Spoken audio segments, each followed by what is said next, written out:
ಇದು ಕಲರ್ಸ್ ಕನ್ನಡ ಅವ್ರಿಗೆ. This is to Colors Kannada. ಇದು ಸುದೀಪ್ ಅವ್ರು ಕೂಡ ಇದು.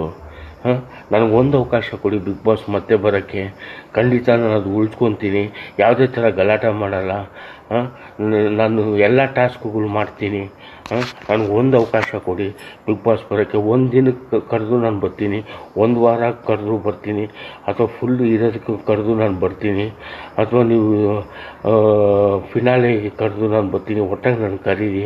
ಯಾಕಂದರೆ ಎಲ್ಲರೂ ಈಗ ನನ್ನ ಬಿಗ್ ಬಾಸ್ ಹುಚ್ಚ ವೆಂಕಟ್ ಅಂತ ಇರ್ತಾರೆ. ಈ ಬಿಗ್ ಬಾಸ್ ಬಂದಿದ್ದ ಟೈಮಲ್ಲಿ ಎಲ್ಲ ನನ್ನ ನೀವು ಹೋಗಲ್ವ ಅಂತಾರೆ. ನನಗೆ ಒಂದು ಅವಕಾಶ ಕೊಡಿ. ನಾನು ಯಾವುದೇ ಥರ ಗಲಾಟೆ ಮಾಡಲ್ಲ. ಸುದೀಪ್ ಅವರೇ, ಇದು ರಿಕ್ವೆಸ್ಟು. ಒಂದು ಅವಕಾಶ ನೀವು ಮನ್ಸು ಮಾಡಿದ್ರೆ ಆಗುತ್ತೆ. ಒಂದು ಅವಕಾಶ ಕೊಡಿ ಅಂತ ಹೇಳ್ತಾ by from fighting and firing star Huccha Venkat. ಒಂದು ಅವಕಾಶ, ಒಂದು ದಿನ ಆಗಲಿ, ಒಂದು ವಾರ ಆಗಲಿ, ಅಥವಾ ಫುಲ್ ಆಗಲಿ, ಅಥವಾ ಫಿನಾಲೆ ಕರೀರಿ.